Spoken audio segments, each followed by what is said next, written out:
What's up, everybody? Welcome back to another episode of the Creativ Rise Podcast. So glad you are here with us for this episode 140. It has been a lot of episodes. That's a lot of episodes, and we are so excited you were here today because we're talking about one of the reasons why. Two things. You might not be getting your ideal clients and your business is staying small. And we want to give you a fix for both of those.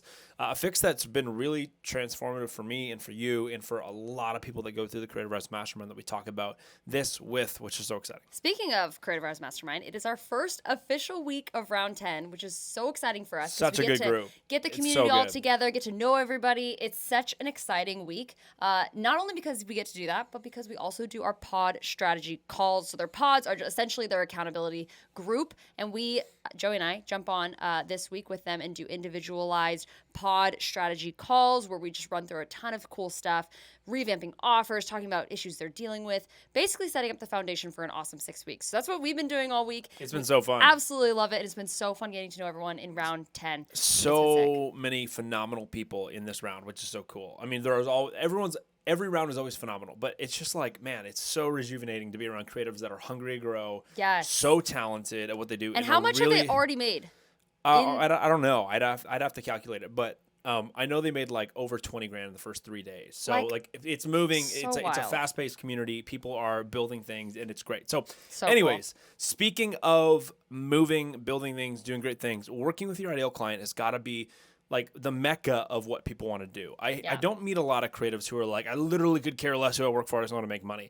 A lot of people are like, I want to work with my ideal client, or they're a mix of like, I really want to make money, but I also really want to work with my ideal client. Yeah. Now, the problem is that most creatives actually get stuck not working with their ideal client and not making money because they do a couple things wrong that we're going to talk about in this episode. I've done these wrong. You've done these wrong. Yep. I've now done them right. You've done it right. And it's a big difference what happens when you change what you are doing.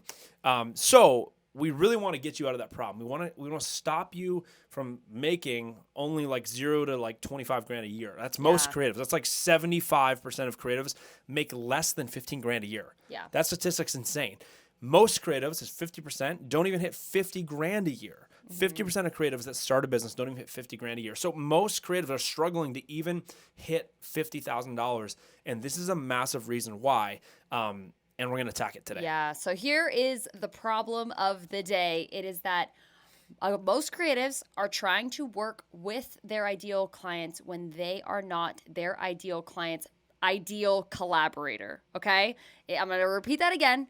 Most creatives are trying to work with their ideal client when they are not their ideal client's collaborator, or ideal collaborator. Yeah. So that is an issue that keeps people stuck in the mud. So a bit of a tongue twister there, but you have to be your ideal client's ideal collaborator to work with your ideal client. Now, what makes an ideal collaborator, right? That's the question you're asking. In order to work with your ideal client, you have to become their ideal collaborator. What makes an ideal collaborator? Well, two things in particular. Number one, you have to have an understanding of their problems and a skill set to actually solve those problems. Yeah. If you do not have the understanding of what they're dealing with and what they need a solution for, you'll never be able to be the solution for them, right? So that's a pretty obvious one. If you're already like, wow, that's a really great point. Well, I'm glad you got that. That needs to be an obvious point. Start there foundationally. If you do not have the understanding of what your ideal client's problems are and the skill set to solve them, you're out of luck. There's not a chance you're going to be the person that gets to work with your ideal client. Now, the second one, this is a little bit more strategic. It's a little bit more straight up. This is a tough love podcast. This is a tough love podcast, though. We're just going to give it to you straight. This second thing is what so many creatives do wrong. This second thing is something that I've potentially had the opportunity to do wrong, but I've really focused on doing it right. And I would say that because of how I've done this, because of how you've done this, we've been able to really work with a lot of our ideal clients. Yeah. So just to name a few, name a couple clients that have been like ideals for you that you've gotten to work with. Yeah, well, I've worked in both the wedding and the brand space. So in the wedding space, my ideal client was just honestly, and this sounds so weird, but it was like a little bit of a bougie destination bride. Like, and I know that is like... That's not weird at all. That's like most people want that. But it's just sometimes funny. But yeah, that destination bride that's getting married in Jamaica, or they're just getting married in another country, or just a really cool part of the U.S., and they care a lot about their day. and they really care about the photos because I'm like, that's an ideal client to me. On the brand side, I was able to work with Anthropologie's Beholden. LaCroix is my current like client that is like one of my most consistent ones. Some of those big brands have been really fun to work with. So that's some of my ideal clients. Ideal clients. And for me, same thing in the brand space. I've gotten to work with a lot of personal brands, people I've looked up to, a lot of like big names in the business communities. I've gotten to work with as a brand strategist and a few other things. On the content side, I've gotten to work with massive industry leaders, Uber, Ford, Yeti, like massive industry leaders, all because of this second point. And again, the second point is, that was a long workaround to get the second point, but proof is this works for ideal clients. The second point is, after the first one, if you do not understand and know how to have the skill set, you won't be able to solve the problems for them. That's for number one. Number two is you have to have an identity match with your ideal client. And if you want to be, if you really, really want to work with your ideal client, you have to be an ideal collaborator. In order to be an ideal collaborator, you have to be an identity match for that brand or for that bride. If you want a mountaintop elopement experience that you want to go and shoot, that's your ideal client as a wedding photographer or filmmaker. You have to have something in your identity that they look at and go, oh, she or he would be great to be there because we have an identity match. If you want to work with a massive brand, example, if you want to work with Yeti like I did, Yeti is going to have to look at you and go, wow, he or she is a part of our community, part of the industry that we run in, the circles we run in. So they get us. Their identity matches and aligns with our identity. Therefore, they might be a good fit. So if you're not an identity match, you are, I don't want to say out of luck, but it is a lot harder to work with your ideal client if you are not their ideal collaborator. And, right? it doesn't mean you have to be their ideal client. It doesn't mean you need to be the one they're trying to sell to, therefore you have an understanding. That is an edge. I will say I've been hired because I have been their ideal client, 100%, but you have to be their ideal collaborator. So yes, having the knowledge and the know-how of the space, or let's say you have some super niche, like outlier factor about you that's super unique, you can leverage that, right? You can leverage that as a connection point for an identity match. But ultimately, yes, you need to be picked as well. Like you've said it before, it was so good. You said like it's not just us picking the clients, it's the client picking us. We don't just get to pick our ideal clients. Like they have to pick us as their ideal collaborators, right? Exactly. So this is where we want to pause for a second and say this is where a lot of creatives businesses never grow because they start their businesses and they go, I just want to be working in that space. I just want to be in that industry. I just want to be working with that ideal client. And what happens is they don't get to do any of those things right off the bat. And if they're not patient, if they don't know how to climb the ladder of success towards their ideal client, they sit there going, I just want to work with my ideal client. I don't want to do anything else. Yeah. Because they don't do anything else, they never obtain the understanding and skills to actually solve the problem their ideal client has because they've been solving it in an adjacent arena. Nor do they slowly over time build the identity that would be very attractive to their ideal client that would create an identity match. Yeah. So, can I give an example of how I've done this wrong? Yeah, totally. Go for okay. it. So like, for instance, when I was, building my brand side of the business, I remember kind of being like, I love action sports, but I'm not necessarily an action athlete. Like I was like very beginner snowboarder at the time. I'd snowboard my whole life. I was just terrible at it. And I remember being like, oh man, it'd be so cool to like shoot ski brands, or like, oh, it'd be so cool to shoot surfers and all that stuff. But I wasn't actually good at any of those things. Therefore, I am not their identity match at all. I'm like, one, because I don't have the knowledge and skill and know how to actually keep up and get the content that they would need. But also, I'm just not in that circle, right? I'm not in the know-how. You're not in the core scene. So for me, I'm like, okay, that's not actually my ideal client anymore because that is not an identity match. I have way different stuff that I identity match really well with, and that horses. Horses. Keep going. But that is like essentially. I mean, you'd be way more of an identity match for a horse company than me. I really would be their ideal 100%. Collaborator. But you have to look at and get an honest look at yourself and go, am I actually an identity match, or do I just like their vibe? Do I just like the aesthetic of me doing something like that? And that is, this is where this gets a little bit tough lovey because there's a lot of people that want to be the identity match for a really cool like outdoors company, but they're not a really cool outdoors person. And it doesn't mean, again, that won't align, but it means you have to have an outlier effect. A big brand is going to want to work with someone who runs in their circles is actually, like, here's a great question. If you owned a big outdoors brand and I wanted to work with you, the question that you would have to ask subconsciously is, if we hire Joey, is our community going to be excited about that?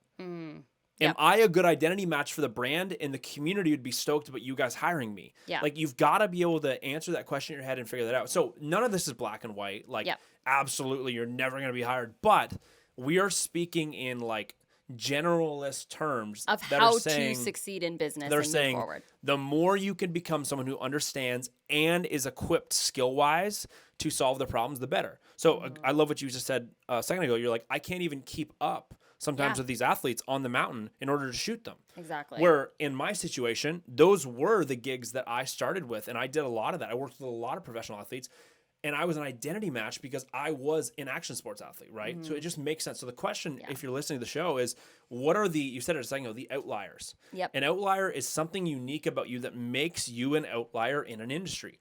I could list off 10 of my creative friends right now, and I could probably say, well, he's an outlier in that. She's an outlier in this industry. She's an outlier in that industry. You're an outlier in this industry. Horse girls. Right?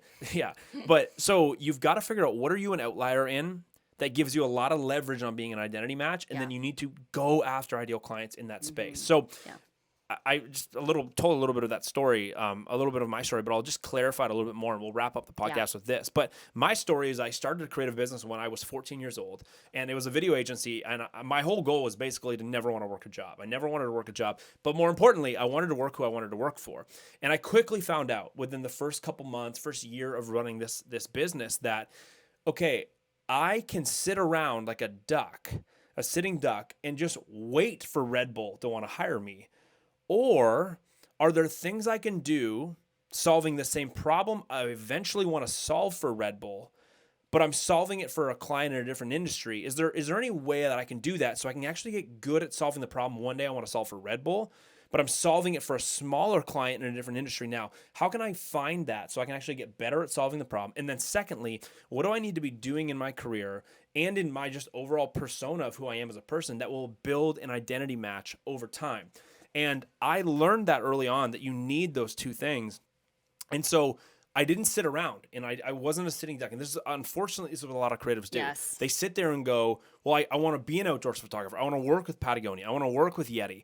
But there's nothing about them that would make them an ideal collaborator for Yeti or for Patagonia. And what they do is, because they sit there and they wait, they say no to all the other adjacent industries that have the same problems that one day Patagonia would hire them to do, and one day Yeti would hire them to do, or that ideal bride would hire you to go and shoot.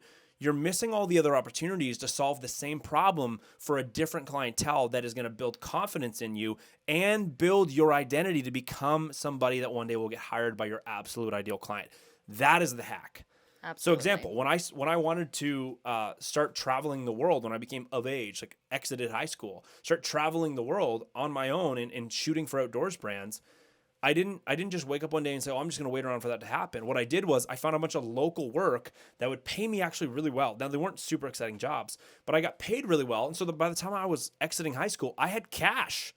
I had money to go travel the world. Like, all my friends were doing a bunch of other things. I'm sitting on a couple grand that I'm going to go travel. I'm going to live like a dirtbag. I'm going to live really cheap, but I'm going to dirtbag my way through the world and travel. And I did 20 countries by the time I was 20 years old. And what happened? I became known as an identity match to companies that were looking for somebody like that, because I had put myself in a position by solving adjacent problems to the problems I eventually wanted to solve one day. It allowed me to then become the identity of the person that I needed to be in order to be an ideal collaborator for my ideal client. I hope you're tracking with us, guys. This is such an important thing. What a fun episode to talk about. Like, this is a really, really fun topic. Yeah. And I feel like it's very strategic, and a lot of people don't take this seriously enough. And then they sit there wondering why they're not getting their ideal clients. I hope someone's sitting there thinking, okay, this actually shows me there's a lot more opportunity. So it isn't like you can't work with this person, you can't work with this person. We're saying there is a ladder that you climb in what you do in order to get to those ideal clients. On your way to your ideal client. Exactly. We're not just going to be your cheerleaders that are like, you can do it. We're like, you can't do it right now, but here's what you can do to get there eventually, and we want to help you get there. So I hope this podcast was really encouraging for you to know that it is possible to work with ideal clients, but man, there is strategy to get there, and you will find that you often enjoy some of your non-ideal clients more than these mystical ideal clients in your head. 100%. Can I give you an example of how this all tied in really well for me? So a lot of people always ask me, Joey, how did you end up working with Yeti? And it's a mix of a lot of things.